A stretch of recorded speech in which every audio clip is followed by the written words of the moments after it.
এই সরকারটা হচ্ছে যে ক্ষমতা শেখ হাসিনা পালানোর পর থেকে নির্বাচন পর্যন্ত বাংলাদেশকে একটি সুস্থ নির্বাচনের দিকে নিয়ে গিয়ে নির্বাচিত সরকারের সাথে ক্ষমতা হস্তান্তর করা, তার বাইরে তাদের আর কিছু করে কিছু করার ক্ষমতা নেই।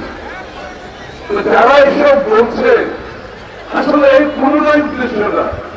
উদ্দেশ্য হচ্ছে একটা, যে বাংলাদেশের নির্বাচনী প্রক্রিয়া যত পিছিয়ে দিতে পারবে তারা মনে করছে তারা বর্তমান অবস্থায় খুব ভালো আছে, তাদের গণতন্ত্রের প্রয়োজন নাই। আসলে তাদের সংস্কারেরও প্রয়োজন নেই। সংস্কারের কথা যারা নিজেরা সংস্কার করতে পারবে না, অন্যকে দিয়ে সংস্কার করতে চায়, তাদের তো রাজনীতি করার কোনো দরকার নেই।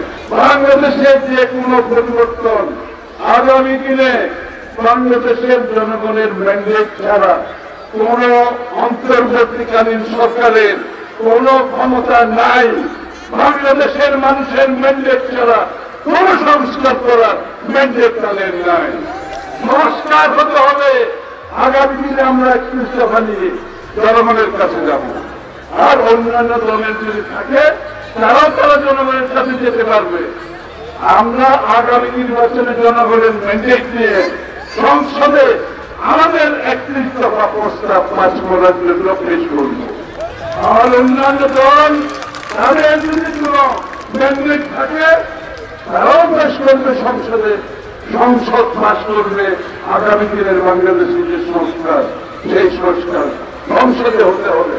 সুতরাং এখন সংস্কারের কথা বলে নির্বাচনী প্রক্রিয়াকে কোলাতে করার চেষ্টা করবেন না।